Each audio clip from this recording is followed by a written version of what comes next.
Assalamualaikum warahmatullahi wabarakatuh.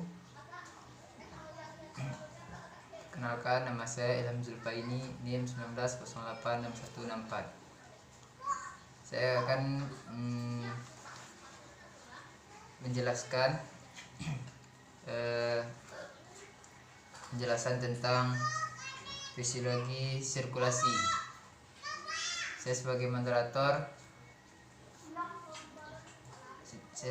sendiri, dan Muhammad Ardika Fernanda sebagai pemateri, Muhammad Fauzan sebagai pemateri, dan Devina Susilawati sebagai pemateri. Dan saya akan menjelaskan dari yang pertama, yaitu jantung. Jantung terbagi 4 ruang. Kerucut berotot memompa ke tengah. Di tengah-tengah terdapat perbatasan, yaitu 1. Batas kanan atau atrium kanan. 2. Batas kiri jantung sebelah kiri dan ventrikel kiri. 3. Permukaan diafragma atau ventrikel kiri dan kanan. 4. Permukaan belakang atau atrium kiri. Tanda permukaan mengikuti keempat bentuk atau jarak dari tengah. Cartilago kostal kanan ketiga 2 cm, cartilago kostal kedua 3 cm, ruang interkostal kelima 7 cm, dan cartilago kostal kanan ke-6 2 cm. Struktur jantung terdiri dari 4 bilik, yaitu yang pertama, atrium kanan menerima dioksigenasi darah dari badan melewati vena cava atau inferior dan superior. Mengalirnya darah terjadi melewati katup trikuspid menuju ventrikel kanan. Simpul sinoatrial berada di bagian atas dan atrium kanan dari atri ventrikular terletak dekat pangkal kutub trikuspid. Yang kedua, ventrikel kanan menerima darah dari atrium kanan dan mengeluarkan itu melewati kanan pulmonalis dan pangkal. Beberapa dari dinding kasar bagian dalam serabut otot trabeculae khusus ke otot papiler, di mana melekat di 3 katup ujung jantung, atau dengan cara sama dengan kutub sisi kiri jantung, atau kutub paru adalah trikuspid dan mengarah ke batang paru. Atrium kiri menerima darah. Yang ketiga, atrium kiri menerima darah beroksigen dari paru-paru melewati 4 vena paru yang membuka supero-posterior. Darah kemudian melewati mitral bikuspid, kutub ke ventrikel kiri. Yang keempat, ventrikel kiri, dinding tebal yang mendistribusikan darah ke tubuh melalui aorta, katup aorta trikuspid dengan kanan kiri, dan kutub posterior. Sinus kecil terletak di atas katup, menimbulkan 2 arteri koroner kanan dan kiri masing-masing. Poin menarik bekerjanya sistem.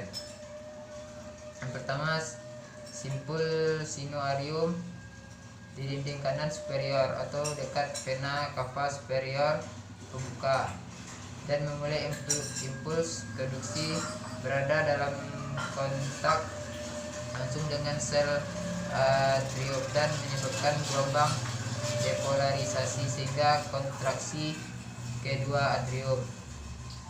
Simpul atrioventricule di pangkal dan atrium kanan dinding atau di dekat katup trikuspid. dan menerima rangsang dan atrium depolarisasi. Di sana tidak ada jalur saraf di antara dua simpul, di mana memungkinkan untuk menunda dan mencegah atrium simultan atau simultaneous dan kontraksi ventrikel. Yang ketiga, bundel atau serat saraf bundel atau AV bundle yang menerima impuls listrik dari AV node dan bersinambungan dalam septum interventrikular. Di dasar terbagi menjadi dua cabang bundel terminal atau kanan dan kiri. Ini terus terjadi di dinding ventrikel masing-masing. Akhir serat Purkinje yang menembus dinding otot dan memulai kontraksi ventrikel. Yang keempat, perikardium. Berdasarkan atrium kiri melekat pada struktur berikut: adventitia dari pembuluh darah besar, ligamen sternoperikardial untuk sternum posterior, tendon sentral diafragma di mana ia menyatu. Yang kelima, lapisan fibrosa luar adalah struktur berserat dengan bukaan untuk memungkinkan aorta, batang paru, dan vena cava superior untuk melewatinya. Yang keenam, perikardium atau serosa atau serus memiliki dua komponen: parietal luar perikardium atau garis permukaan bagian dalam kantung berserat dan terus menerus dengan lapisan visceral di sekitar pembuluh darah besar. Dalam perikardium, visceral atau kontak langsung dengan jantung dan membentuk ruang potensial antara lapisan perikardial.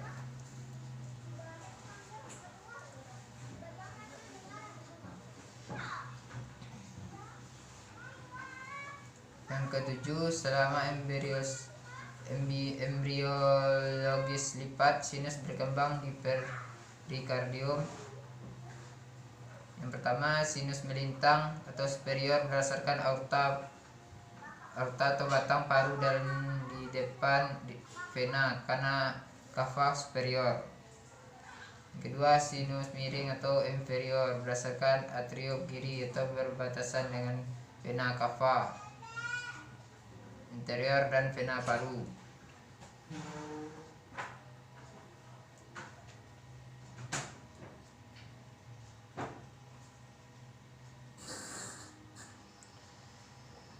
Suplai pembuluh darah. Yang pertama,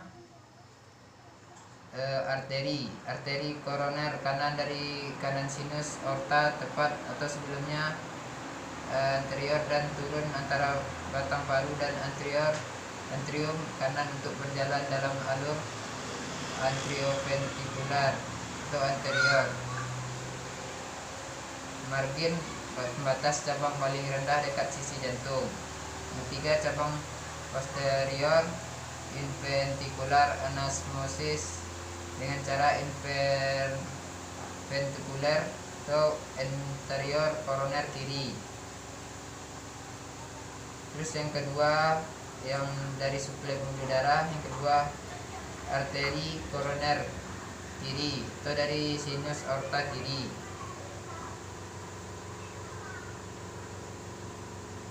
Dan terletak di belakang dan kemudian lateral batang paru. Ketiga, vena. 2/3 dari alirannya adalah dengan pembuluh darah yang menyertai baik arteri langsung ke atrium kanan melalui vena jantung anterior atau melalui sinus koroner atau dilatasi vena besar posterior atau ke atrium kanan.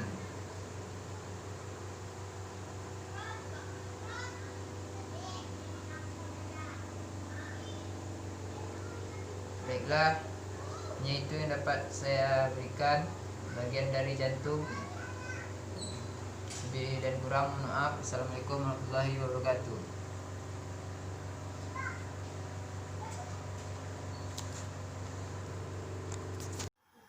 Assalamualaikum warahmatullahi wabarakatuh.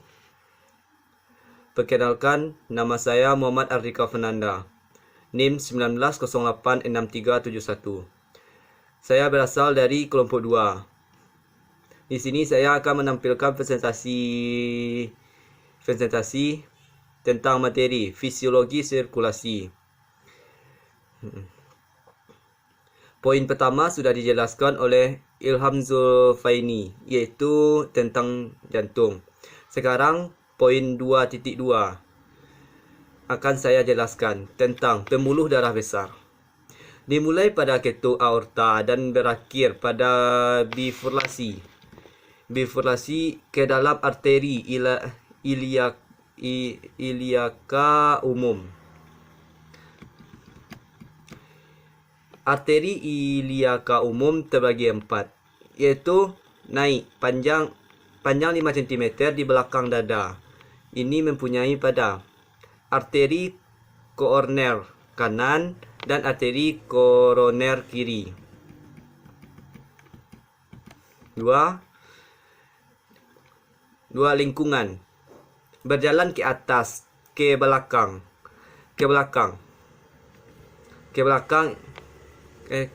dan ke kiri. Ini menyampaikan pada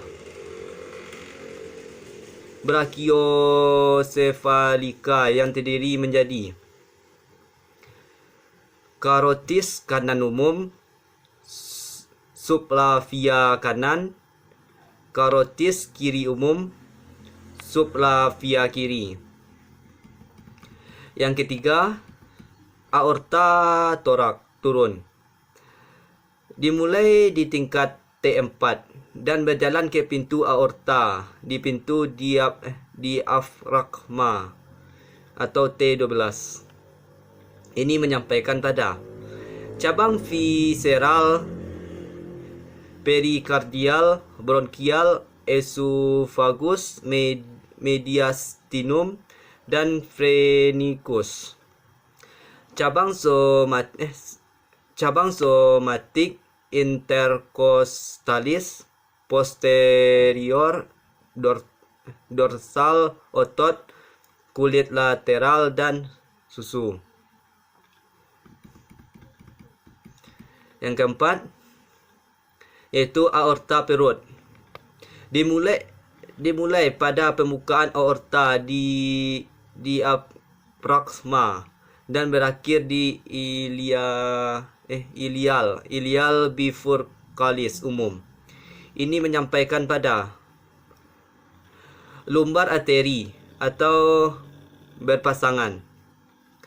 Terus arteri visceral, inferior phrenikus, suprarenal, ginjal, dan gonad. Arteri tengah atau tidak berpasangan,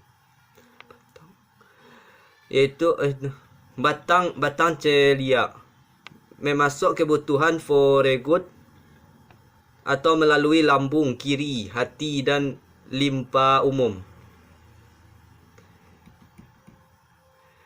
Mesentrika superior, itu memasuk migut melalui pancreaticoduodenalis rendah, jejunum, ileum, ileocoica, kolik kanan dan tengah. Terus mesentrika inferior,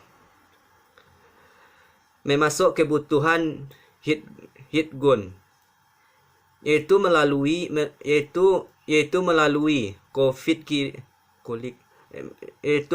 kolit kiri, sigmoid, dan rektum superior.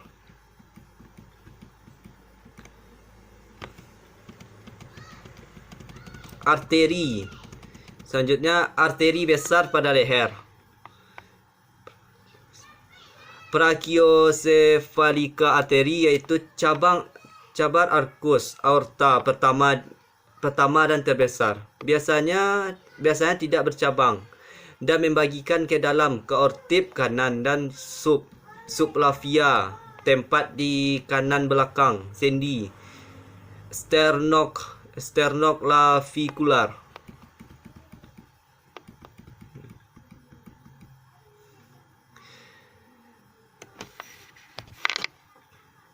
Arteri besar pada leher terbagi 4, yaitu arteri karotis kanan. Naik dalam selubut karotis untuk membagi atau berlawanan batas atas dari kartilogotiroid ke dalam arteri karotid internal atau internal dan eksternal. 2. Arteri subclavia kanan, yaitu berjalan selama pleura cervix dan aspek paru-paru ke perbatasan lateral tulang rusuk pertama, di mana itu menjadi arteri axillaris kanan, yaitu mempunyai cabang, yaitu vertebral thorax internal, thyrocervical, costocervical, dan punggung scapular. 3. Arteri karotis kiri umum, yaitu cabang kedua lengkung aorta dan awalnya naik ke arah kiri dan kemudian di belakang sternoclavicular kiri. 4. Arteri subclavia kiri, yaitu memiliki cabang ketiga dari lengkung aorta dan seperti pada sisi kanan, ini merupakan alur tulang rusuk pertama.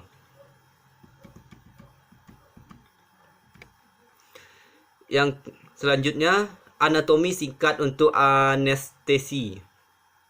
Sebelumnya posterior berhenti di tepi lateral menuju pembuluh darah afilari kiri. Pembuluh darah afilari kiri juga memiliki 5 cabang, di antaranya yaitu pembuluh darah eksternal. Pembuluh darah eksternal itu mengalir ke bagian kepala dan leher dan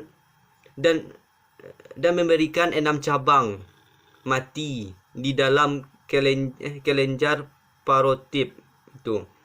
Misalnya itu pembuluh darah eksternal itu terbagi dari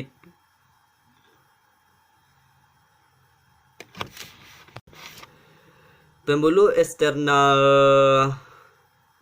darah eksternal itu terbagi di 8, yaitu superior tiroid, faring atas, lidah, muka, tengkuk, posterior auricularis, superficial temporal, terus yang terakhir raham atas.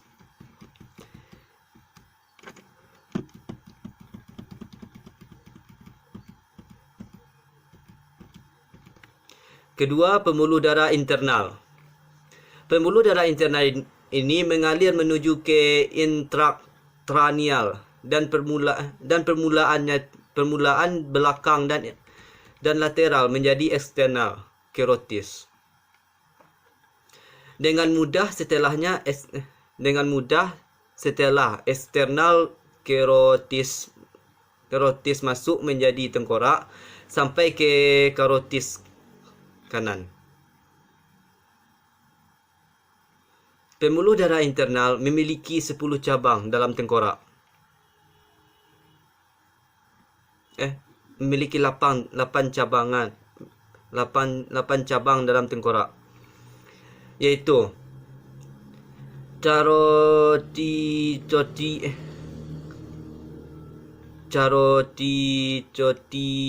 tympanic dan pergoid. Cavernois hypothel. Mata anterior cerebral. Middle cerebral. Posterior communicating.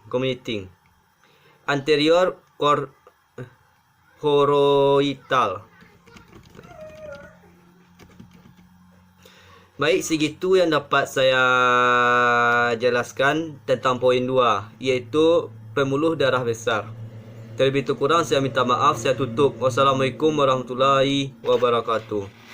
Assalamualaikum warahmatullahi wabarakatuh. Perkenalkan, nama saya Muhammad Fauzan, NIM 19086385. Saya dari kelompok 2 fisiologi. Pada kesempatan ini saya akan membacakan itu makalah dari kelompok 2, yaitu sirkulasi. Yang mana saya akan membacakan materi itu 2.3 peredaran darah seluruh tubuh. Yang pertama, bagian atas tubuh. Pembuluh darah axillary berlangsungnya pembuluh darah subclavian dan pergerakan menjadi pembuluh darah brachialis yang terletak di bawah tepi dari teras major. Teras utama yaitu superior thoracic, thoracoacromial, lateral thoracic, subscapularis, dan sirkumfleksi humeri atau anterior dan posterior. Kedua, pembuluh darah brachialis mengalir dari teres major ke bawah tepi oleh antekubital fossa. Bercabang dua membentuk pembuluh darah radial dan ulnar. Berbagai macam cabang yaitu profunda brasi, ulnar collateral atau superior dan inferior. Yang ketiga itu nutrisi untuk humerus. Bagian tubuh ketiga yaitu pembuluh darah radial, terletak pada jari-jari di sepanjang tepi tengah dari brachioladialis dan brachioladialis masuk ke segi lateral dari pergelangan tangan atau keluar menuju anatomi snuff box, berhenti di palmaris kelengkungan yang mendalam. Cabangnya yaitu radial recurrent, berotot karpal, metakarpal, dan lengkungan telapak tangan bagian permukaan dan dalam. Yang keempat itu pembuluh darah ulnar. Pembuluh darah ulnar itu pengiring saraf ulnar dan terletak pada flexor digitorium profundus atau lateral ke saraf ulnar. Sebelum masuk ke pergelangan tangan superficial untuk flexor retinaculum dan berhenti di superficial palmar arch. Cabangnya itu ulnar recurrent, common interosseous, divinis menjadi anterior dan posterior itu dan muskular, karpal, superficial, dan deep palmar arch. Lengan bawah Yang pertama, tulang usus common dari aorta cabang 2 di L4. Tulang usus eksternal berlangsung dari tulang usus common dan bergerak ke bawah, anteriorly dan laterally, bagian dalam untuk pertengahan ujung dan kembali ke pembuluh darah femoral di paha. Cabangnya itu epigastrika inferior, cabang kemaluan dan kremasterik, dan bagian dalam circumflexa iliaca. Bagian lengan bawah yang ketiga itu iliaca internal. Bifurcatio menjadi 2 batang terminal, anterior dan posterior. Setelah mengalir ke bawah dan posterior untuk mengakhiri berlawanan skiatik lebih besar. Beberapa cabang memasuk ke organ panggul, alat kelamin, dinding tubuh, dan ekstremitis bawah atau batang anterior dan otot gluteal atau trunk posterior.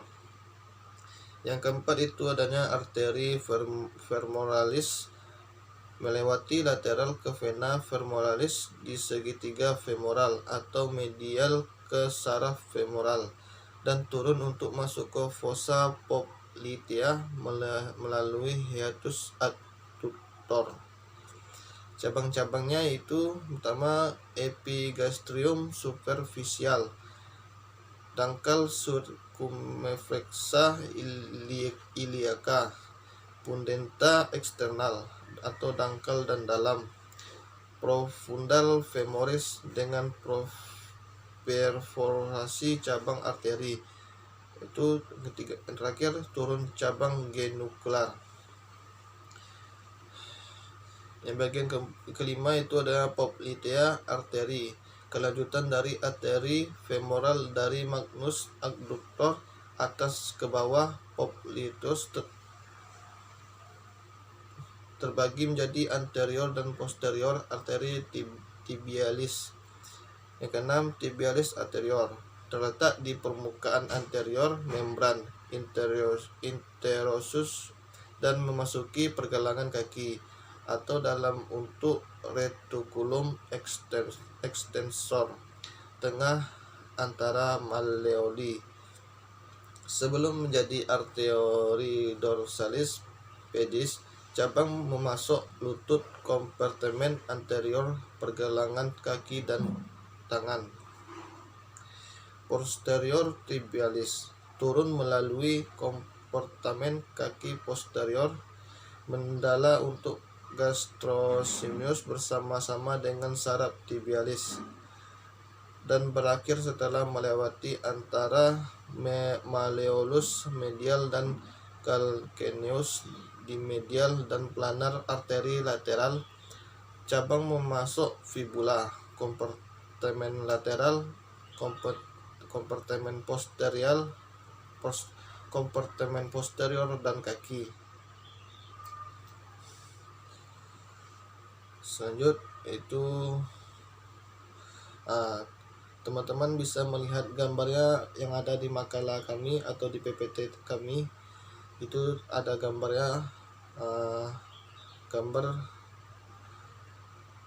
bentuk dari aorta dan major arterial branches, bisa dilihat sendiri. Baiklah, hanya itu yang dapat saya sampaikan. Lebih dan kurang saya mohon maaf. Wabillahi taufik wal hidayah. Assalamualaikum warahmatullahi wabarakatuh. Assalamualaikum warahmatullahi wabarakatuh.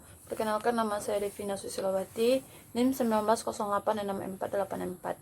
Baiklah, saya dari kelompok 2 akan melanjutkan materi tentang fisiologi sirkulasi. Yang mana yang pertama adalah vena besar. Dalam vena besar ini kita masuk yang pertama, yang A, kepala dan leher.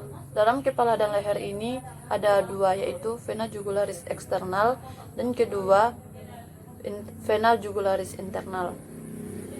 Selanjutnya tubuh bagian atas. Dalam tubuh bagian atas ini terbagi atas 3, yaitu cephalic vena, yang kedua basilica vena, yang 3 vena median tengah. Yang selanjutnya adalah Ascilla vena. Ascilla vena ini adalah vena brachiocephalica atau yang disebut dengan vena bilateral arteri unilateral, terbentuk dari persimpangan vena jugularis dan para subclavia internal yang di belakang sternum clavicula. Vena brachiocephalica kiri dan kanan lebih pendek bergabung di belakang tulang rawan costa pertama yang menjadi vena cava superior atau mengalirnya darah dari atas diafragma. Selanjutnya adalah daerah perut. Dalam daerah perut ini ada 2, yaitu iliaca eksternal, yang kedua iliaca umum. Selanjutnya anggota tubuh bagian bawah. Dalam anggota tubuh bagian bawah ini ada 4. Yang pertama vena spena besar, yang kedua vena spena kecil, yang ketiga vena posterior tibialis, yang keempat vena femoralis. Masuk yang selanjutnya, yaitu materi tentang fetal circulatio.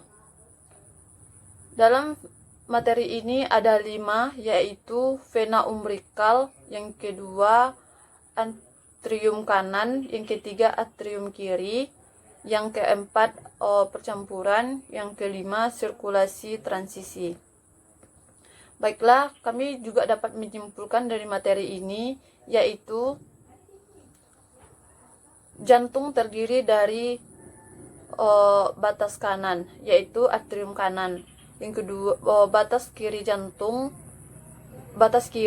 yaitu jantung sebelah kiri dan ventrikel kiri. Yang selanjutnya permukaan diafragma, yaitu vertikel kiri dan kanan. Permukaan belakang yaitu atrium kiri. Yang kedua, yang menyuplai pada pembuluh darah adalah arteri dan vena. Yang ketiga, sistem kerja pembuluh darah besar dimulai pada katup aorta dan berakhir pada bifurkasi ke dalam arteri iliaca umum atau disebut dengan lever L4. Yang keempat, peredaran darah seluruh tubuh bagian atas adalah pembuluh darah hasilari, pembuluh darah brachialis, pembuluh darah radial, dan pembuluh darah ulnar. Yang kelima, pembuluh darah yang menyuplai kepala dan leher adalah vena jugularis eksternal dan vena jugularis internal. Yang keenam, peredaran darah tubuh bagian bawah adalah vena spena besar, vena spena kecil, vena posterior tibialis, dan vena femoralis. Yang ketujuh, yang terlibat dalam fetal circulation adalah vena umbilical, atrium kanan, atrium kiri, percampuran, dan sirkulasi transisi. Baiklah, sekian dari kelompok kami. Bila ada kesalahan dan kekurangan, kami meminta maaf. Assalamualaikum warahmatullahi wabarakatuh.